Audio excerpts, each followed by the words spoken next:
ایوب 8واں باب جو 22 آیات پر مشتمل ہے۔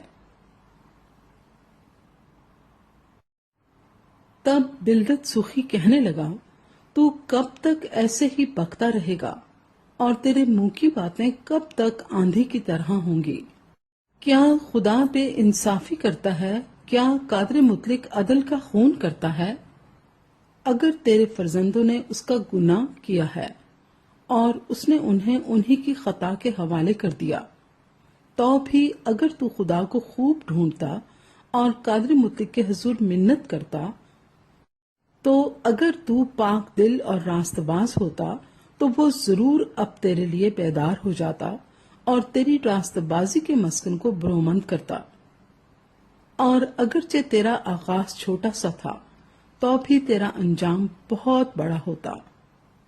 ذرا پچھلے زمانے کے لوگوں سے پوچھ اور جو کچھ ان کے باپ دادا نے تحقیق کی ہے اس پر دھیان کر، کیونکہ ہم تو کل کے ہیں اور کچھ نہیں جانتے، اور ہمارے دن زمین پر سائے کی مانند ہیں۔ کیا وہ تجھے نہ سکھائیں گے اور نہ بتائیں گے اور اپنے دل کی باتیں نہیں کریں گے؟ کیا ناگر موتھا بغیر کیچڑ کے اگ سکتا ہے؟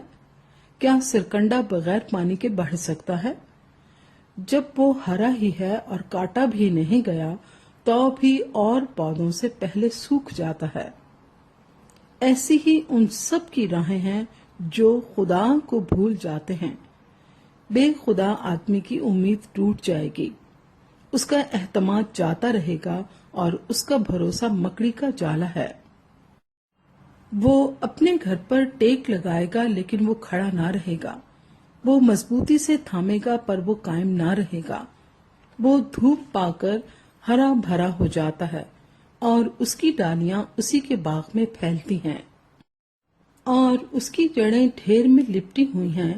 وہ پتھروں کی جگہ کو دیکھ لیتا ہے، اگر وہ اپنی جگہ سے نیست کیا جائے تو وہ اس کا انکار کر کے کہنے لگے گی کہ میں نے تجھے دیکھا ہی نہیں۔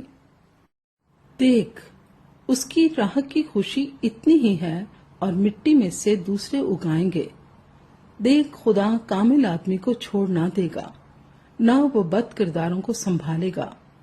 وہ اب بھی تیرے منہ کو ہنسی سے بھر دے گا اور تیرے لبوں کو للکار کی آواز سے۔ تیرے نفرت کرنے والے شرم کا جامہ پہنیں گے اور شریروں کا ڈیرا قائم نہ رہے گا۔